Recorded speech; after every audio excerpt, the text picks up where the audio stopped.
Minggu ini dalam sejarah gereja itu dikenang sebagai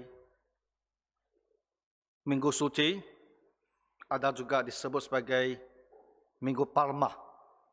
Itu mengingat pada hari Minggu Tuhan Yesus masuk ke kota Yerusalem, mereka memotong ranting dan daun pohon parma, meletakkan di jalanan untuk menyambut dia masuk ke Yerusalem sebagai Sang Raja Mesias. Minggu Suci. Kenapa? Karena di minggu inilah, nantinya di hari Jumat, kita mengenang kesengsaraan Tuhan Yesus dan kematiannya. Jumat Agung sebetulnya adalah lebih besar daripada hari Natal. Nah, hal yang paling baik, Jumat Agung oleh dunia ini tidak dimanfaatkan untuk kegiatan komersil. Tak ada orang merayakan Jumat Agung di dunia ini. Tapi kalau hari Paskah, hari Natal itu sangat dimanfaatkan untuk dunia komersil, dan seringkali maknanya itu menjadi bergeser sekali. Tapi Jumat Agung tidak. Sebenarnya Jumat Agung inilah perayaan yang paling besar. Karena di Jumat Agung Tuhan Yesus yang mati di kayu salib mewakili kita, menggantikan kita untuk dihukum. Dengan demikianlah kita bisa memperoleh pengampunan dosa. Dan bisa kita nantinya datang ke hadirat Tuhan. Ketika umur kita di dunia ini telah genap, dan kita beralih dari dunia ini, kita bisa sampai di hadapan Tuhan. Roh kita hidup, karena kita telah diampuni melalui Tuhan Yesus. Dan di hari Minggu, hari yang ketiga, kita rayakan kebangkitan Tuhan Yesus. Anak Allah bangkit kembali. Jadi minggu ini dikatakan Minggu Suci, karena peristiwa-peristiwa terbesar dalam penyelamatan Allah pada manusia itu terjadi dalam hari-hari ini. Jadi kita sebagai orang Kristen tentunya harus lebih mendekatkan diri kepada Tuhan. Di minggu ini lebih banyak membaca di kitab-kitab Injil hal-hal mengenai Tuhan Yesus, dimulai dari dia memasuki kota Yerusalem, dan pasal-pasal selanjutnya sampai kepada kematian dan kebangkitannya. Baiknya kita baca dan renungkan, renungkan di rumah kita masing-masing, biar kita beroleh pengetahuan, iman, dan juga kasih yang lebih besar kepada Tuhan. Nah, jadi di minggu ini, pagi hari ini, kita merayakan masuknya Tuhan Yesus ke kota Yerusalem. Tadi sudah kita baca di responsoria, Matius pasal 21 tadi. Dan tentu tadi kita juga sudah memperhatikan bahwa masuknya Tuhan Yesus ke Yerusalem ini sebetulnya adalah penggenapan dari nubuat di Zakaria pasal 9 ini, bahwa dia akan masuk kota Yerusalem dengan seekor keledai muda. Zakaria pasal 9 itu adalah nubuatan tentang masuknya Tuhan Yesus ke Yerusalem untuk yang pertama kali, dalam keadaan rendah, naik hanya seekor keledai. Dia adalah raja, tapi dia datang untuk menyelamatkan kita, untuk mengampuni dosa kita. Karena di hari Jumat setelah itu, dia akan mati dan disalibkan. Tapi Bapak Ibu juga harus ingat, seperti kita baca sebelum khotbah ini, Ada satu lagi nubuat juga oleh Nabi Zakaria di pasal ke-14. Dan nubuat ini juga berbicara tentang datangnya Tuhan Yesus ke kota Yerusalem yang kedua kalinya.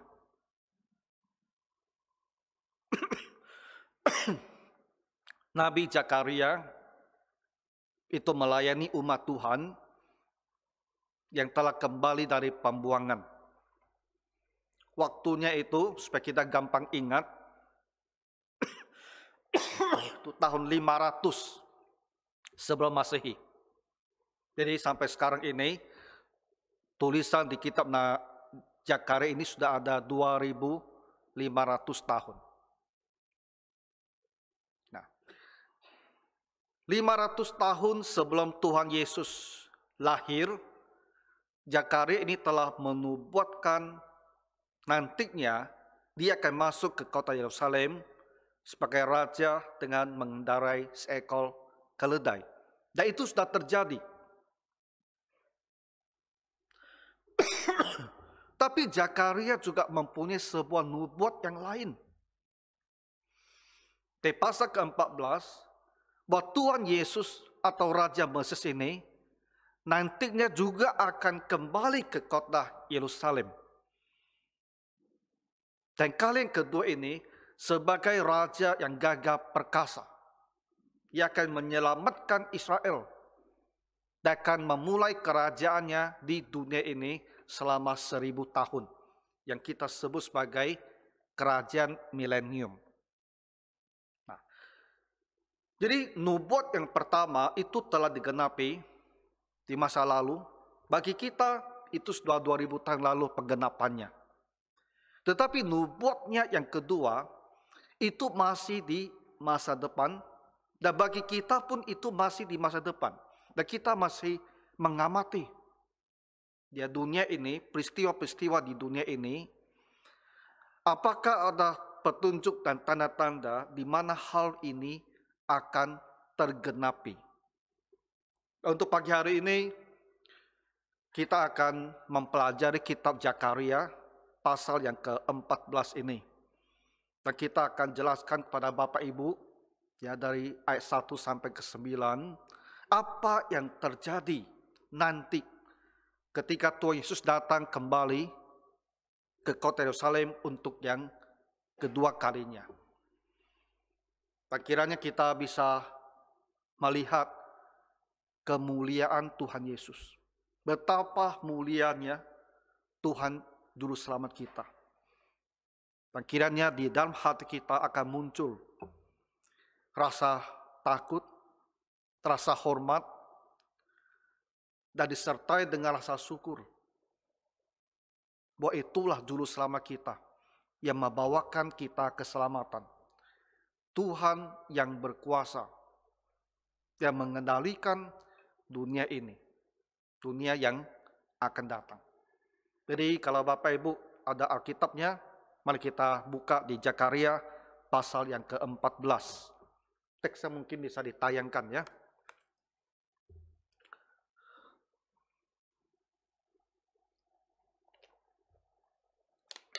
Nah, judulnya oleh Lembaga Alkitab diberikan tema untuk ayat-ayat ini, kemenangan terakhir. Tuhan menjadi raja di Yerusalem. Ya, Tuhan Yesus menjadi raja di Yerusalem. Hal yang akan terjadi masih di masa depan kita. Tapi Tuhan telah menyampaikannya, garis besarnya apa yang akan terjadi ini. Ayat pertama, sesungguhnya akan datang hari yang ditetapkan Tuhan, maka jarahan yang dirampas daripadamu akan dibagi-bagi di tengah-tengahmu. Akan datang hari yang ditetapkan Tuhan. Jadi akan datang suatu waktu yang Tuhan Allah sudah tetapkan dari dahulu kala. Pasti akan terjadi. Seperti Tuhan Yesus ditetapkan datang ke Yerusalem dengan keledai, Dan kita sudah melihat hal itu terjadi. Jadi hal berikutnya ini yang ditetapkan oleh Tuhan itu nantinya akan terjadi. Apa yang terjadi? Apa yang akan menjadi kejadian pada waktu itu? Jarahan yang dirampas daripadamu akan dibagi-bagi di tengah-tengahmu. Ini berbicara tentang orang Israel. Israel yang terpencar-pencar 1900 tahun di dunia ini. Dan kita kenal sebagai diaspora Yahudi. Tahun 1948 telah menjadi satu bangsa kembali. Ben Gurion ya memproklamasikan kemerdekaan bangsa Israel di Israel. Menjadi satu bangsa kembali. Ayat pertama ini berbicara tentang hal yang akan terjadi pada bangsa Israel ini menjelang Tuhan Yesus datang kembali. Apa yang terjadi? Jarahan yang dirampas daripadamu akan dibagi-bagi di tengah-tengahmu. Akan datang suatu masa yang begitu sulit. Dan kalau kita baca di kitab-kitab yang lain, seperti yang pernah kita bahas di Ezekiel atau Yehezkiel,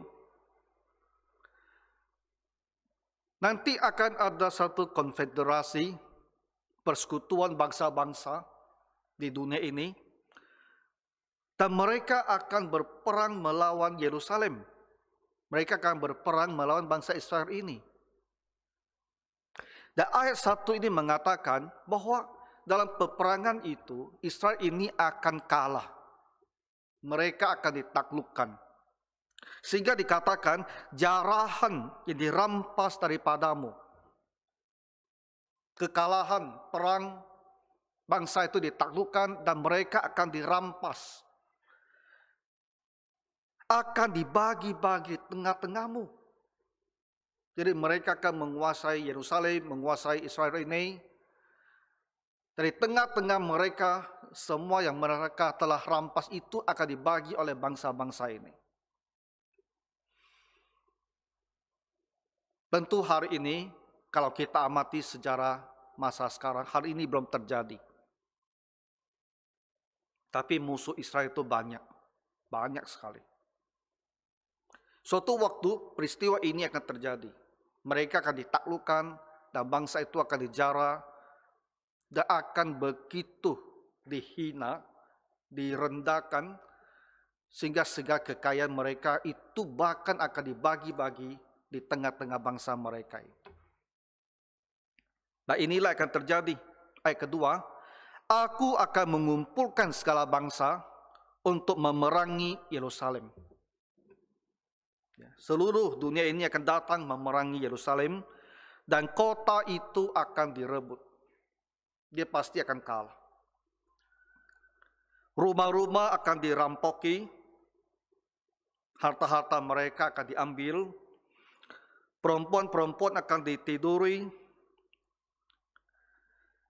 Kemudian setengah dari penduduk kota itu harus pergi ke dalam pembuangan. Ya, mereka yang ditangkap itu akan dibuang, tapi selebihnya dari bangsa itu tidak akan dilenyapkan dari kota itu. Ada yang tersisa di kota itu, mereka yang lemah ditinggalkan di situ. Nah, jadi ayat 1 dan ayat kedua memberikan kita satu pandangan, satu nubuatan tentang apa yang akan terjadi pada bangsa Israel menjelang kedatangan Tuhan Yesus kembali. Jadi kalau hari ini kita melihat Israel memang terkesan sangat kuat, tapi kita juga menyadari mereka mempunyai banyak musuh.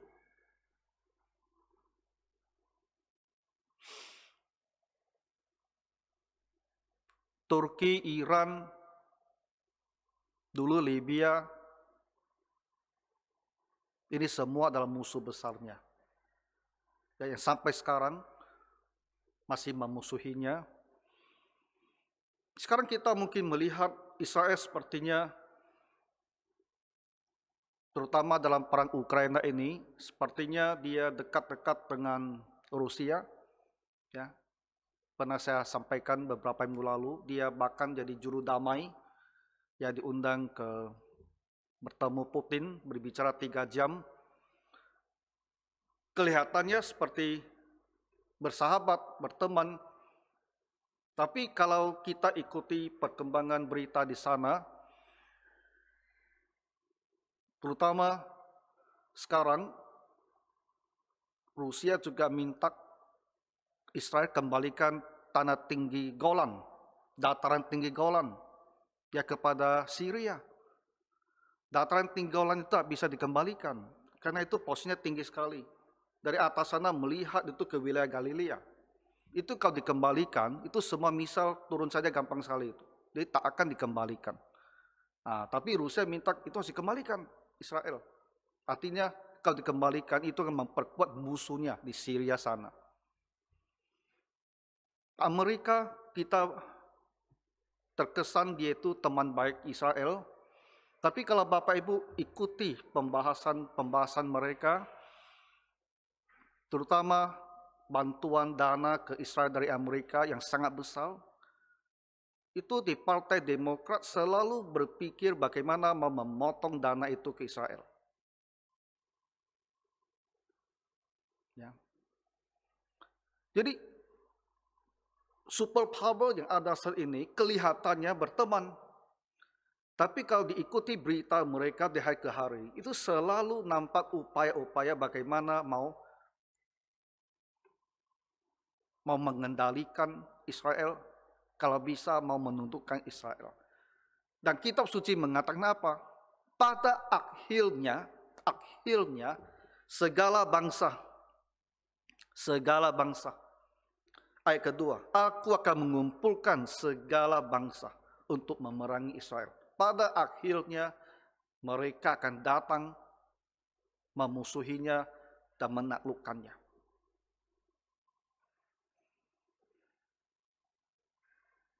Kita tidak tahu ya bagaimana bangsa Israel membaca ayat seperti ini. Kadang-kadang saya berpikir, bagaimana perasaan mereka membacanya.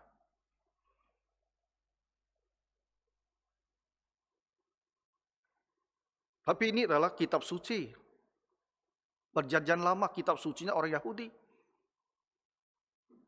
Mereka pasti baca. Bagaimana perasaan mereka? Kita tidak tahu. Mungkin mereka berpikir, mereka akan berjuang, bertahan sedapat-dapatnya.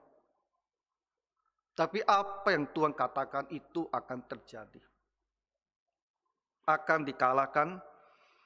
Dan kalau kita membaca deskripsi tadi, ya bencana dan malapetaka yang begitu berat akan menimpa mereka. Jadi penderitaan Israel, penderitaan bangsa ini, karena mereka meninggalkan Tuhan.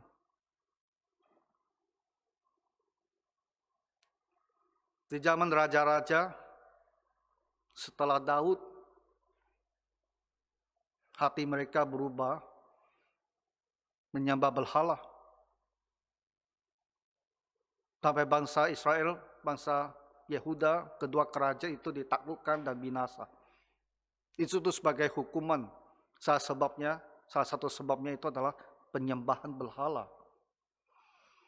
Tapi setelah pembuangan, mereka kembali sekitar tahun 500 Masehi. Sebelum masa itu mereka kembali, Israel itu bertobat penuh, tak ada berhala lagi sampai sekarang. 2500 tahun orang Israel tak ada yang menyembah berhala. Mereka betul-betul kapok dengan berhala ini. Tapi muncul masalah berikutnya.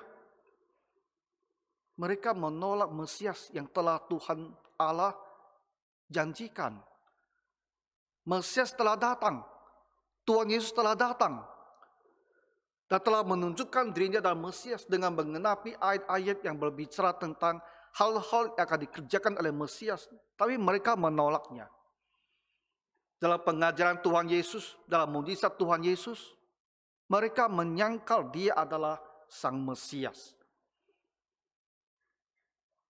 Saat itu mereka dihukum tahun 70 Masehi, Yerusalem ditaklukkan, bait suci dibakar habis. Tahun 100 lebih, seluruh Israel dibuang, diusir dari Israel, dari tanah Yerusalem, dari Palestina. Dan sejak itu mereka mengembara di mana-mana, terutama di Rusia, di Eropa Timur, sebagian kecil ke Afrika, diaspora Yahudi. Tetap mereka tak percaya kepada Tuhan Yesus. Sampai mereka dibawa kembali ke tanah Israel ini, menjadi satu bangsa. Dan hari ini pun, jarang sekali Israel itu ada orang Kristen. Mereka tetap menyangka Tuhan Yesus. Jadi ini adalah satu bangsa yang selalu di dalam hati mereka selalu bertolak belakang dengan Tuhan. Baik dalam penyembah berhala dahulu, kemudian dalam penolakan terhadap juru selamat yang telah disediakan Allah bagi mereka dan dunia ini. Dan sejarah dunia selalu berhubungan dengan sejarah Israel. Dan akhirnya, pada ujung-ujungnya nanti, inilah yang akan menimpa Israel. Penderitaan mereka yang paling besar digambarkan di ayat 1 dan 2 ini. Tetapi Israel adalah bangsa yang dipilih oleh Tuhan. Abraham dipilih oleh Tuhan. Bukan karena Abraham ini orang yang lebih baik daripada lainnya, bukan. Dari Abraham datanglah keturunannya bangsa Israel. Bukan karena bangsa ini lebih baik daripada bangsa-bangsa lain di dunia, bukan. Tetapi adalah rencana Tuhan, kehendak Tuhan untuk memilih satu bangsa, dan dia pilih bangsa ini. Dan rencana itu adalah melalui bangsa ini, umat di dunia bisa diberikan sebuah teladan, diberikan terang untuk menyembah Tuhan dengan benar. Tapi Israel gagal dalam tugasnya ini, itu masalahnya. Tapi bangsa ini, karena ada pilihan Tuhan, tetap di dalam kasih setia Tuhan. Jadi Zakaria pasal 14 berbicara tentang penyelamatan Tuhan bagi Israel pada masa mereka yang paling sulit ini. Dan penyelamatan inilah yang akan membuat seluruh bangsa Israel bertobat dan mengakui Yesus adalah Mesias mereka.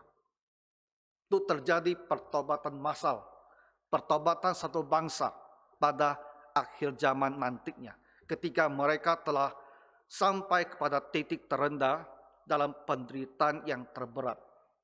Karena di waktu itulah Tuhan Yesus sendiri akan datang kembali ke Yerusalem untuk menyelamatkan mereka. Kita masih ingat ketika Yesus terangkat ke surga, ketika murid-murid memandang ke atas, ada malaikat yang menyatakan, waktu Yesus yang terangkat ke surga seperti ini, dia akan datang kembali dengan cara yang sama. Tidak hanya tubuhnya sendiri ini, dia sendiri akan datang. Tapi dari Bukit Zaitun dia naik ke atas, dia akan turun juga di Bukit Zaitun itu kembali. Dan inilah kita baca di ayat yang ketiga dan selanjutnya. Ayat ketiga, kemudian Tuhan akan maju berperang melawan bangsa-bangsa itu seperti ia berperang pada hari pertempuran. Ayat ini memberitahukan kepada kita bahwa pada saat Israel telah begitu tertekan, di waktu itulah Tuhan akan datang kembali. Tuhan akan datang berperang untuk mereka. Tuhan akan datang untuk melepaskan mereka dan menyelamatkan bangsa ini. Ayat keempat.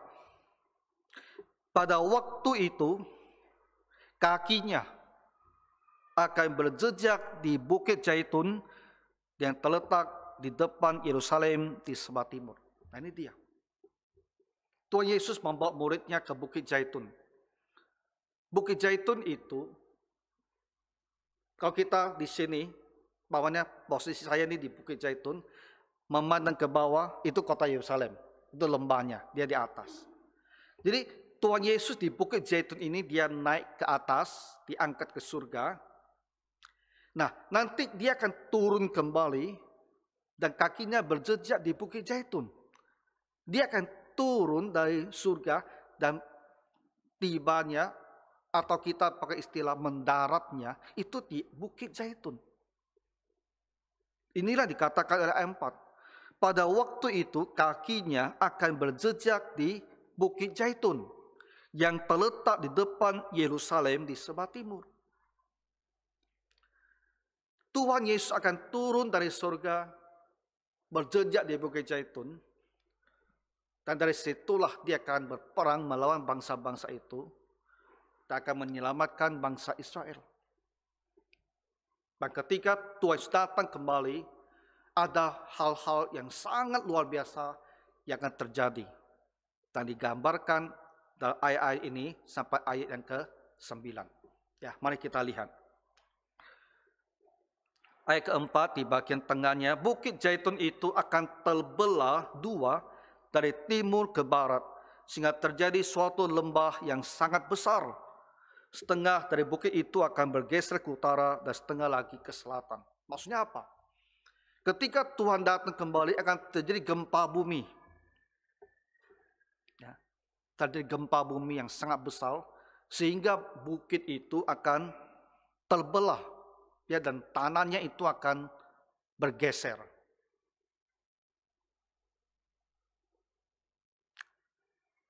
Hari-hari itu bagi kita umat manusia yang menyaksikannya, itu akan menimbulkan bagi kita orang Kristen, ya, yang telah membaca ayat ini, ketika hal itu terjadi, tentu kita akan merasa ini sesuatu hal yang begitu besar itu.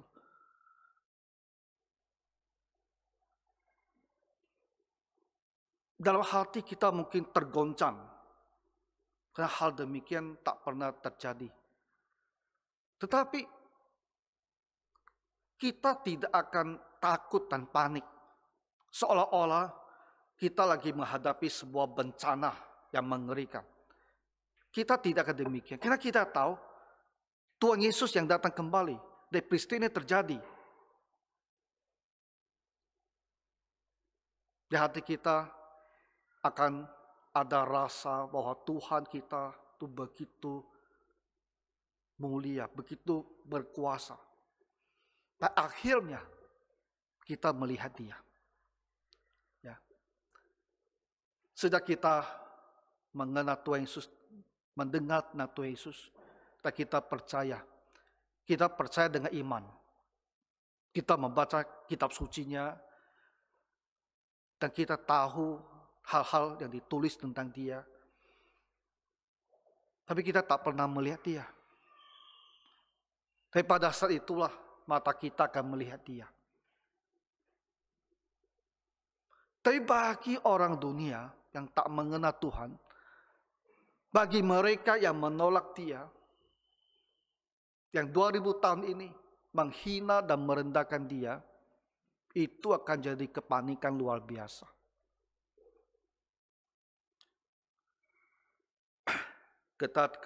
Ketika di Yerusalem, geografinya, posisi tanahnya, terjadi gempa sedemikian yang mengubah drastis kondisi geografisnya. Ayat kelima, dengan gempa bumi ini apa yang terjadi? Maka tertutuplah lembah gunung-gunungku, sebab lembah gunung itu akan menyentuh sisinya, dan kamu akan melarikan diri seperti kamu pernah melarikan diri oleh karena gempa bumi pada zaman Uzia, Raja Yehuda.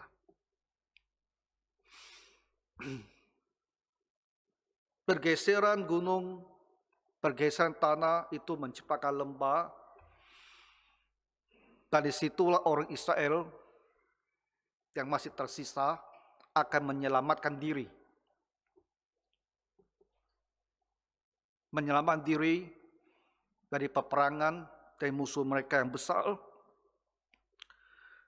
Gempa bumi itu akan sedemikian dahsyat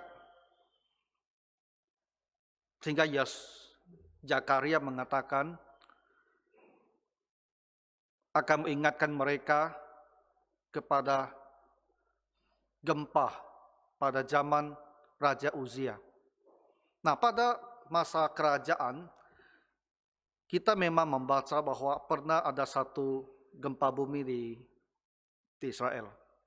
Tapi tak ada penjelasan detail bagaimana kondisi akibat gempa bumi ini. Cuman kita melihat di kitab Amos ya. Kitab Amos yang ditulis sekitar 200 tahun setelah peristiwa gempa bumi zaman Raja Uzia. Amos masih menyebut gempa bumi tersebut. Dengan kata lain, Amos yang hidup 200 tahun setelah peristiwa tersebut, dia masih menyebut gempa bumi tersebut.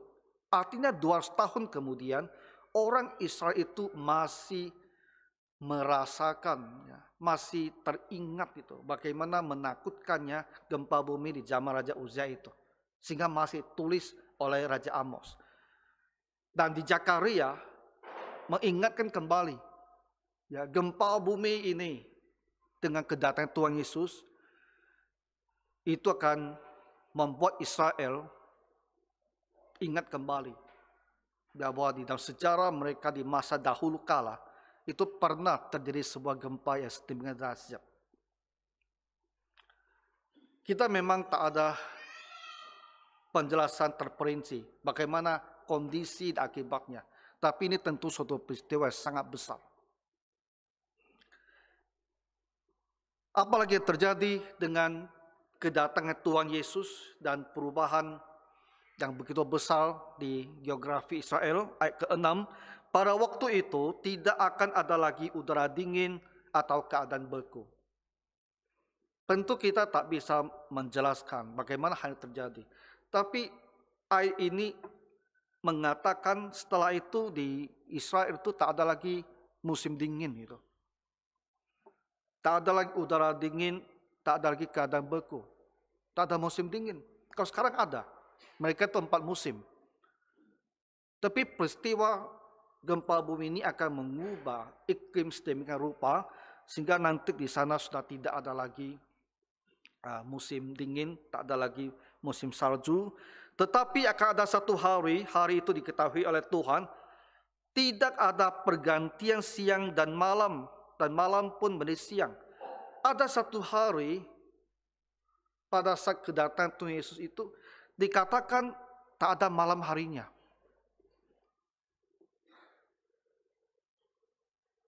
Nah, ini tentu hal-hal yang pada saat kita sekarang secara alamiah itu sulit kita pahami. Karena selama bumi kita mengelilingi matahari itu ada siang dan ada malam. Tapi dikatakan pada saat itu ada satu hari di mana itu tidak ada malam. Karena malam pun menjadi siang. Terang terus. Ketika hal itu terjadi, orang yang menyaksikan akan bisa lebih mengerti kenapa demikian. Tapi saat ini kita hanya membaca. Karena Zakaria menubuatkan akan terjadi situasi seperti ini. Tak ada malam. Sepanjang hari, sepanjang malam itu terang saja. Dan satu hal lagi terjadi. Kita tahu Yerusalem itu tak punya sumber air. Ya, kota itu tak punya sumber air. Ayat ke-8, pada waktu itu akan mengalir air kehidupan dari Yerusalem. Karena gempa bumi itu dan perubahan iklim terjadi itu, Tuhan akan membuat akan ada mata air yang muncul di Yerusalem. Ya, pada waktu itu akan mengalir air kehidupan dari Yerusalem. Dan airnya itu akan begitu banyak, sumber air itu akan begitu besar, Setengahnya mengalir ke laut timur.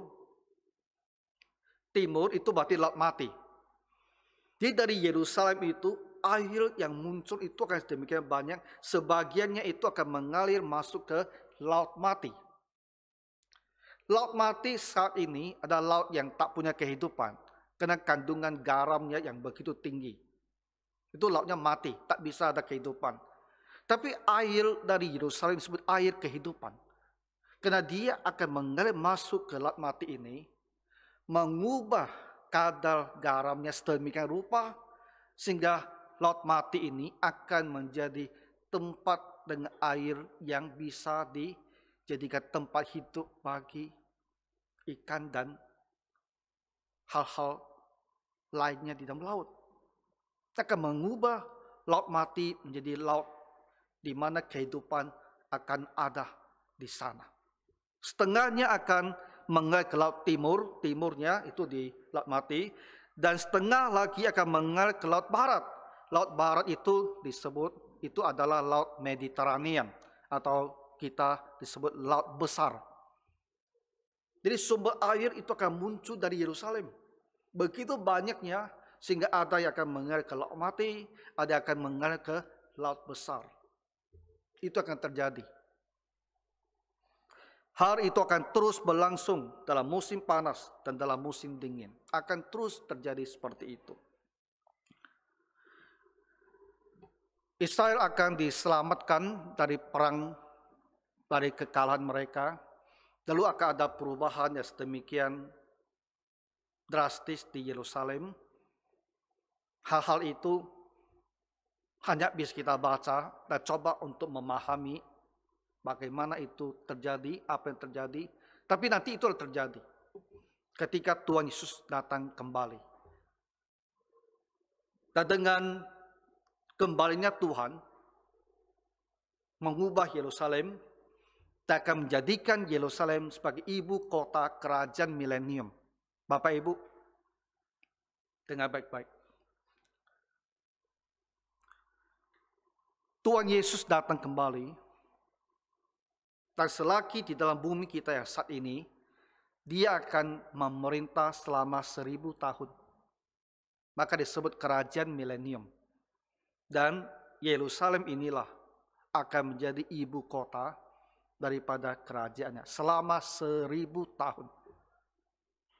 Setelah 1000 tahun ini berakhir, barulah dilaksanakan penghukuman bagi semua orang yang tak percaya. Karena di waktu itulah orang tak percaya akan dibangkitkan dan dihakimi dan dibuang ke api neraka. Dan setelah itu barulah terjadi perubahan dalam bumi kita ini. Akan diubah dengan langit dan bumi yang baru. Dan kita masuk ke dalam dunia yang kekal abadi. Itu adalah skema masa depan yang kita baca di dalam kitab suci. Jadi Yesus datang kembali ke Yerusalem karena dia akan bertakhta di situ sebagai raja di dunia kita ini selama 1000 tahun. Kerajaan milenium. Ayat ke-9. Maka Tuhan akan menjadi raja atas seluruh bumi. Pada waktu itu Tuhan adalah satu-satunya dan namanya satu-satunya. Pada waktu itulah Tuhan Yesus akan menjadi raja atas seluruh bumi ini. Ketika dia masuk kembali ke kota Yerusalem untuk yang kedua kalinya, dia akan menaklukkan seluruh dunia ini dan dia akan menjadi raja di situ selama 1000 tahun, dan dia adalah satu-satunya dan namanya satu-satunya. Dia adalah raja satu-satunya yang berkuasa. Hal-hal yang akan terjadi di masa depan kita. Jadi Bapak Ibu sekalian, kita mempunyai sebuah kitab suci. Zakaria ini ditulis 500 tahun sebelum Masehi. 2500 tahun yang lalu. Dan kita juga mempunyai kitab Yehezkiel, kitab Yesaya. Ditulis 700 tahun sebelum Masehi. Nabi-nabi yang berbeda dan mereka semua berbicara tentang hal-hal yang akan datang.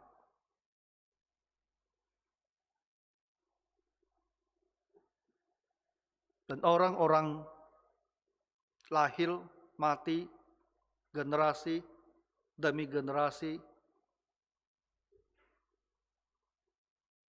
yang ada di gereja, mereka membaca firman Tuhan ini. Dan kita juga membaca firman Tuhan ini. Maka kita beroleh pengetahuan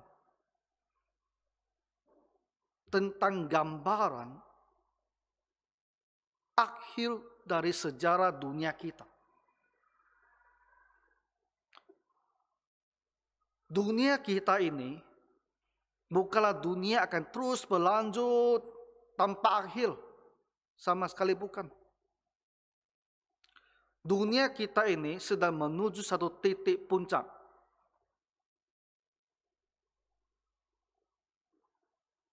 Dan saya rasa titik puncak itu sudah sangat dekat. Karena dunia kita sudah sedemikian jahat.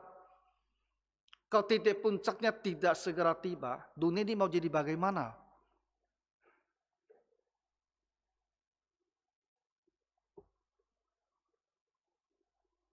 Kamu lihat kejahatan dunia ini, COVID menghancurkan ekonomi, dan dianggap belum cukup menghancurkan, digantikan dengan perang Soviet dan Ukraina.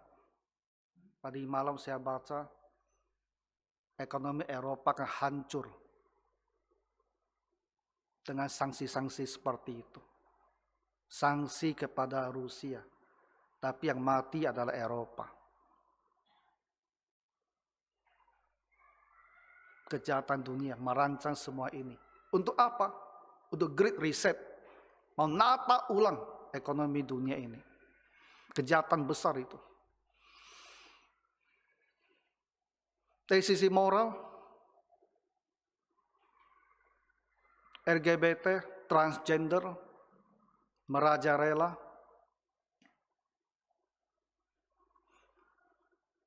kalau kita ikuti terutama di Telegram, ya, Telegram itu tak ada sensor, jadi orang berani posting di situ, penyembahan setan di level penguasa dunia. Kamu kau lihat, tak bisa kita bayangkan hal yang terjadi. Penyembahan setan di level yang paling tinggi, level tinggi penguasa, ilmuwan juga. Jadi dari sisi moral sudah hancur sedemikian rupa, ekonomi sudah hancur sedemikian rupa, dari sisi kerohanian sudah hancur sedemikian rupa.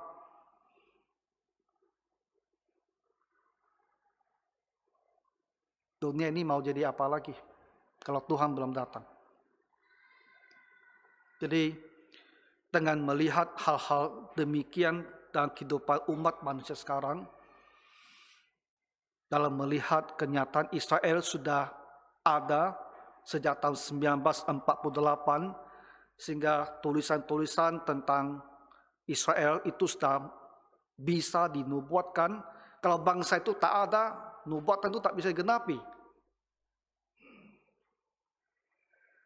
Abad yang lalu, orang membaca ayat ini masih berpikir, bagaimana ini terjadi?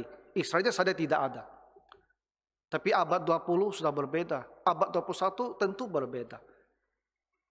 Israel sudah ada. Hal-hal yang dikatakan dengan bahasa itu sudah bisa terjadi. 2000 tahun orang membaca tak akan bisa ngerti. Kenapa itu bisa terjadi? Karena Israel tak ada. Sudah terbuang, tercerai-berai di diaspora.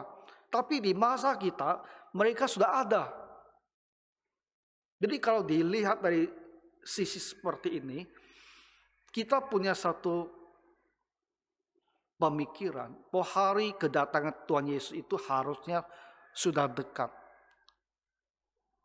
Kakinya yang akan menginjak tanah Bukit Zaitun itu harusnya sudah dekat. Kita orang Kristen mempunyai Alkitab ini. Makanya kita mempunyai pengetahuan. Kita bukan orang buta yang tidak tahu masa depan itu bagaimana. Kita bukan orang tak ngerti apa-apa, lalu berpikir bahwa hidup ini baik-baik saja, nanti 1000 tahun lagi, 10.000 tahun lagi masih seperti ini. Tidak. Kita punya Alkitab. Kita tahu masa depan itu seperti apa. Walaupun dalam garis-garis besarnya.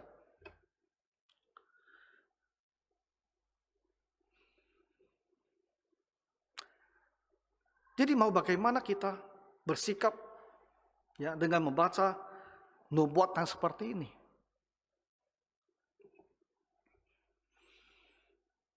Kita sebagai manusia tentu ada rasa kecut di hati. Karena ini akan jadi satu kegemparan yang besar sekali. Satu perubahan total dunia kita ke depan. Great Reset itu tak ada artinya apa-apa. Great Reset hanya mengubah ekonomi dan kekuasaan dunia ini saja. Mau menjadikan para pengusaha untuk menguasai dunia ini saja. Great Reset itu. Tapi ini ada perubahan drastis tatanan dunia ini. Dengan Tuhan sendiri, Raja yang adil. Adil. Tak ada kejahatan. Adil. Raja yang benar. Pengasih. Dialah yang akan memerintah dunia kita ini. Jadi walaupun kita mungkin ada rasa kecutnya, membaca hal-hal yang akan terjadi, tapi rasa kecut itu harus beransur-ansur geser dan memunculkan rasa pengharapan bahwa dunia ini ternyata ada pengharapan. Dunia kita akan jadi lebih baik. Lebih baiknya karena Tuhan Yesus yang datang kembali. Yang akan memulihkan semua jadi baik. Dan kita hidup di dalam kerajaan 1000 tahun itu. Kalau kita sudah mati, kita akan dibangkitkan untuk hidup dan kerajaan 1000 tahun itu. Kita akan ada di sana.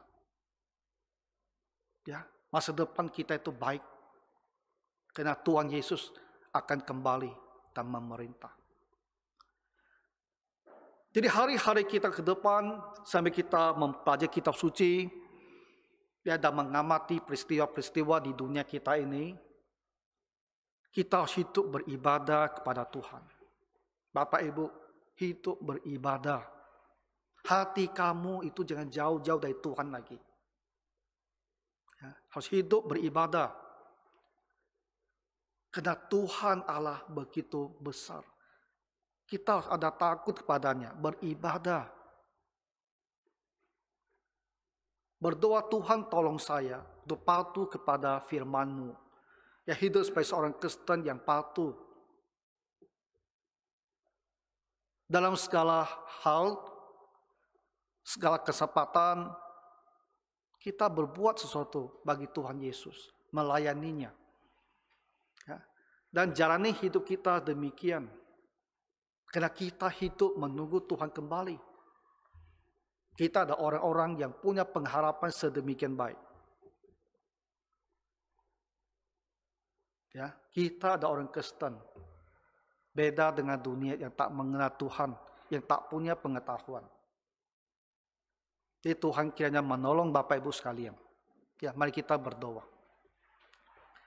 Bapa Surgawi, bukakanlah hati kami, supaya kami bisa melihat betapa mulianya Tuhan Yesus. Raja segala raja yang akan datang kembali, menyelamatkan Israel, dan membawakan kerajaan yang 1000 tahun di muka bumi ini. Dan kami umat-Mu akan mempunyai bahagian di dalam kerajaan yang mulia ini. Tuhan Yesus, bangkitkanlah pengharapan yang besar ini di hati kami. Ampuni semua dosa kami dan bantulah kami mulai sekarang bersungguh-sungguh dalam beribadah, patuh pada Tuhan dan melayani Tuhan. Mempersiapkan hati kami senantiasa setiap saat untuk menyambut kedatangan-Mu kembali. Berkatilah Bapa semua umat-Mu ini, dan bantulah kami pergi keluar untuk memberitakan Injil-Mu, sehingga banyak yang bisa percaya dan diselamatkan. Dalam nama Tuhan Yesus Kristus kami berdoa. Amin.